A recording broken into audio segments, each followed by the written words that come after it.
Hello students, कैसे हैं आप। Welcome to the channel. So student, जैसा कि आपको पता है कि हमने सीए फाउंडेशन का कोर्स स्टार्ट किया है। सो मैं आपको एक चीज़ बता दूं कि पैरेलल हमारे स्टूडेंट्स दो दो तीन तीन चैप्टर चल सकते हैं, क्योंकि रीज़न क्या है, अगर सिर्फ हम एक ही चैप्टर करेंगे जैसे कंसाइनमेंट, उसकी वीडियोज़ अपलोड करेंगे तो आप पैरेलल सारी चीज़ें लेकर चल सकते हैं। ओके, सो आज हम स्टार्ट कर रहे हैं, वहाँ की वीडियो भी जो हमारा कंसाइनमेंट है उसकी वीडियोज़ भी आपको मिल जाएंगी। ओके, तो आप वहाँ से देख सकते हैं। ओके, सो स्टूडेंट, यहाँ पर जो हम आज चैप्टर स्टार्ट करने वाले हैं वो बहुत ही ऐसा चैप्टर है, बहुत आसान। ओके, आप लोगों ने शायद आज से पहले उस चैप्टर का नाम नहीं सुना होगा, लेकिन जानते बखूबी होंगे आप उस चैप्टर्स को। ओके, क्योंकि you are very much aware, very much familiar with online shoppings. Okay students, okay, like Flipkart, Amazon. Okay, यहाँ से आप काफ़ी सारी शॉपिंग्स वीकली बेसिस पे, मंथली बेसिस पे आप लोग करते रहते हैं, फ्रीक्वेंटली ट्रांजेक्शन्स आप लोग करते रहते हैं। तो एक वही चैप्टर शुरू करना है। चैप्टर आपको नाम दिखाई भी दे रहा होगा स्टूडेंट्स, चैप्टर का नाम है sale of goods, sale of goods on approval और रिटर्न बेसिस। ओके सर, ये क्या मतलब है इस चैप्टर का। तो चैप्टर का पहले मीनिंग समझते हैं कि सामान जो भेजा गया है, बेचा नहीं जा रहा है, यहाँ पे अभी सामान भेजा जा रहा है, किस बेसिस पे, या तो अप्रूव्ड होगा या फिर वो क्या हो जाएगा, वापस आ जाएगा। भाई सपोज करिए, बेसिकली ये किस में होता है, जो लोग न्यूली मार्केट में एंटर हुए हैं, those manufacturer who are newly enter into the market, और वो अपनी मार्केट बिल्डअप करना चाहते हैं। There is a tough competition. Okay, already market में टफ कंपटीशन है और एग्जिस्टिंग फर्म्स पहले से हैं यहाँ पर।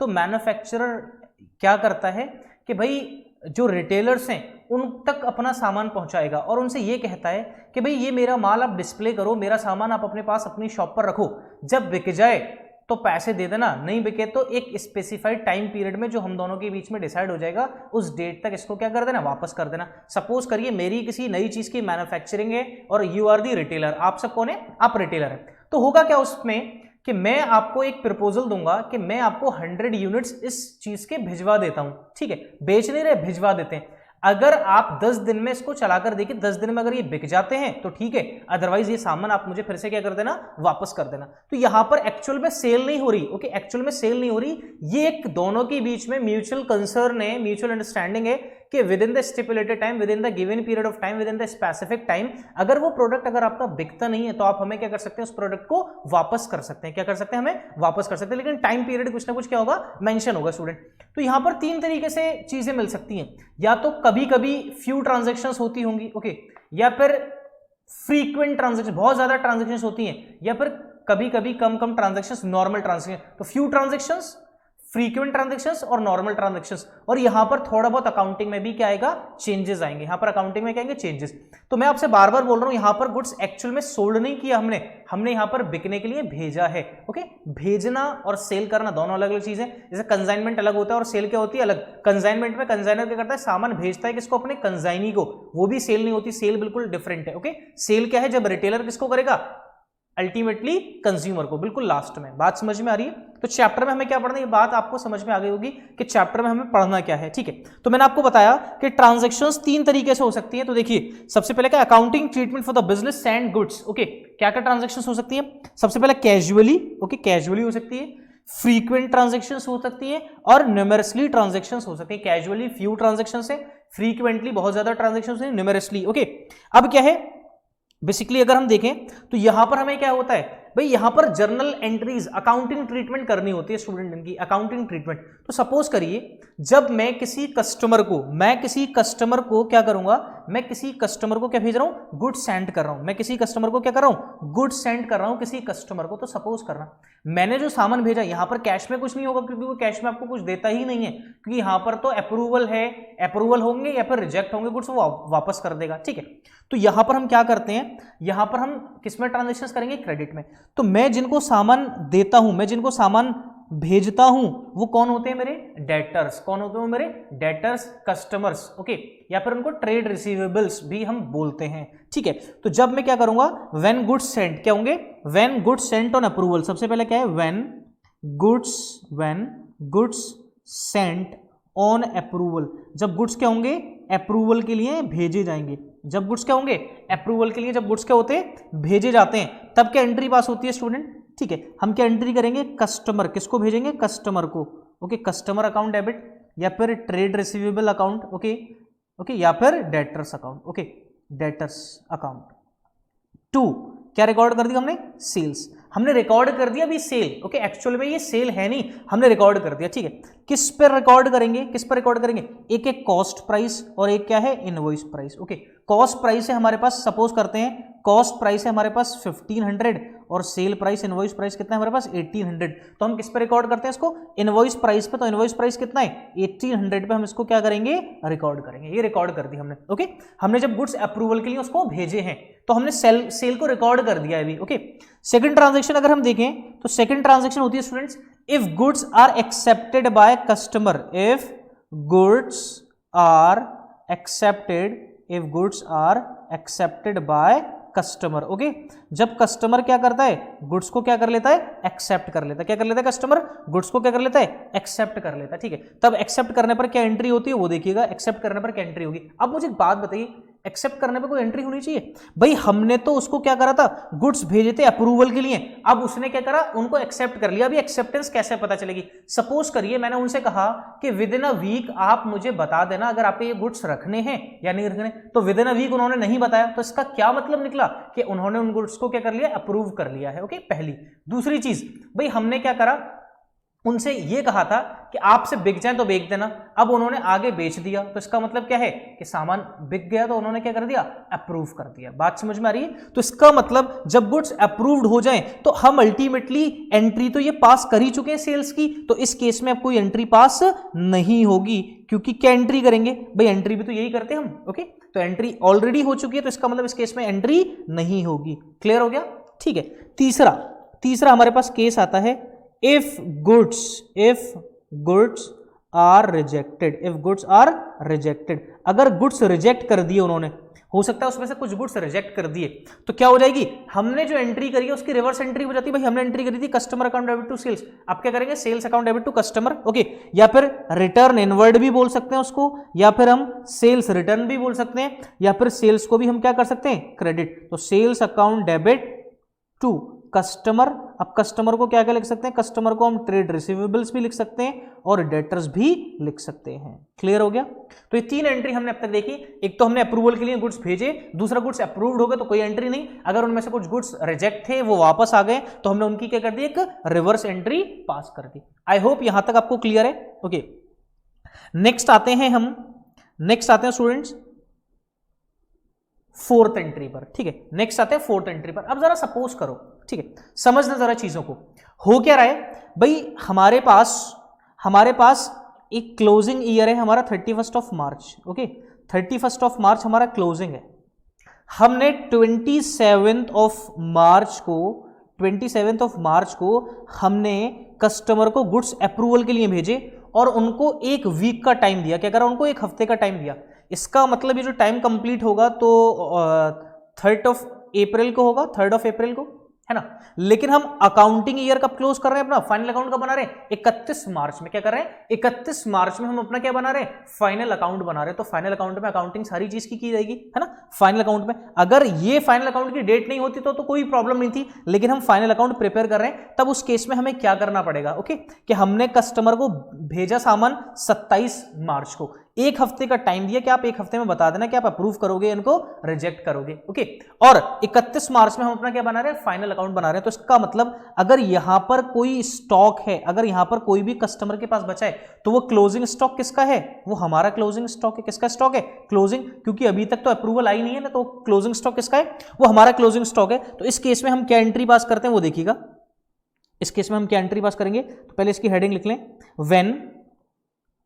when stock with customer not yet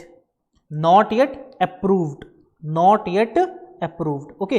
अगर अभी तक कस्टमर के पास स्टॉक है वो अभी तक अप्रूव नहीं हुआ है, क्योंकि हमने उसको एक हफ्ते का टाइम दे रखा है और एक हफ्ता कब कंप्लीट होगा, 3rd ऑफ अप्रैल को, ओके, 3rd ऑफ अप्रैल को। क्लियर हो गया, 3rd ऑफ अप्रैल को होगा। तो उस केस में हम क्या करेंगे, एंट्री पास करेंगे। क्या एंट्री पास करेंगे, ओके, नॉट अप्रूव्ड, तो नॉट अप्रूव्ड की एंट्री क्या होगी, नॉट अप्रूव्ड की एंट्री सेल्स वाली को कैंसिल करना पड़ेगा, sales account debit to customer account. क्या करेंगे, sales account debit to customer account, okay.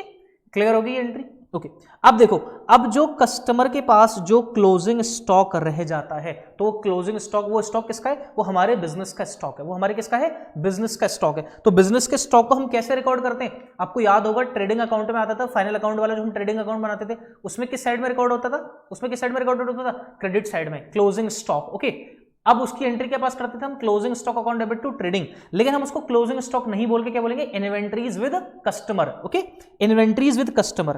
तो हम एंट्री करेंगे inventories with customer, inventories with customer account debit.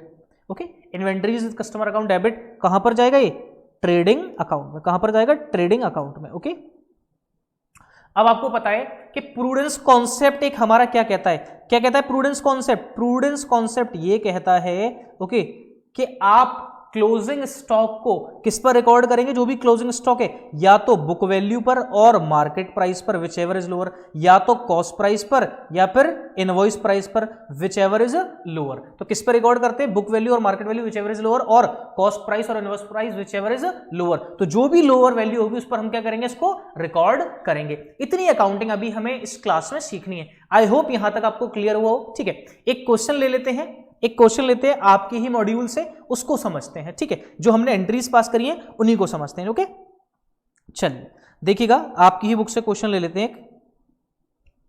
चलें, ओके, देखिएगा क्वेश्चन है हमारे पास इलस्ट्रेशन नंबर 1। हमारे पास क्या है? इलस्ट्रेशन नंबर 1 है। तो दिखाई दे रहा होगा आपको इलस्ट्रेशन नंबर 1 स्टूडेंट। ठीक है, इलस्ट्रेशन नंबर 1 क्या कह रहा है? C send goods to his customer on sales or return basis. The following transactions took place during the year 2016. Okay? अब यहां पर कह रहा है 15 सितंबर को send goods to customer on return basis at cost plus 33 1/3. Okay, cost per क्या है? Cost per क्या है इतना? कॉस्ट पर क्या है इतना? कॉस्ट पर इतना क्या है? प्रॉफिट है। ओके, 33 1/3, और उसकी कितना दे रखा है वैल्यू? 1 लाख रुपीज। फिर कह रहा है 20 अक्टूबर को गुड्स रिटर्न बाय कस्टमर 40। 25 नवंबर में कह रहा है कि receive letters of approval from customers, customer से अप्रूवल आ गई 40,000 रुपए की। फिर कह रहा है goods with customer awaiting approval, अभी भी 20,000 की क्या है? हमें क्या चाहिए? अप्रूवल चाहिए, अवेटिंग है वो। ठीक है, अब देखिएगा सबसे पहले क्या एंट्री पास होगी। सबसे पहले हम देखिए क्या करेंगे। ओके, मैं पूरा लेजर जर्नल बनाता हूं, जर्नल का फॉर्मेट। ठीक है, पूरा जर्नल का फॉर्मेट बना के हम करेंगे इसको, क्योंकि प्रेजेंटेशन तो जरूरी है स्टूडेंट। ठीक है, बिना प्रेजेंटेशन के कुछ भी नहीं है। ओके,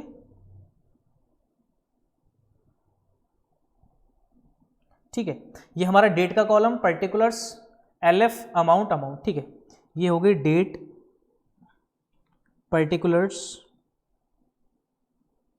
ओके, लेजर फोलियो, ये हो गया डेबिट अमाउंट, ये हो गया क्रेडिट अमाउंट। ओके, अब देखिएगा, तो सबसे पहले हमारे पास कौन सी डेट है? सबसे पहले हमारे पास कौन सी डेट है? 15 सितंबर को 1 लाख रुपए के गुड्स अप्रूवल के लिए भेजे गए हैं। ओके, अब देखिएगा 15 सितंबर को। ओके, तो क्या एंट्री पास करेंगे? भेजे गए हैं, तो किसको भेजेंगे? कस्टमर को। किसको? कस्टमर। कस्टमर की नाम जगह क्या लिख सकते हैं?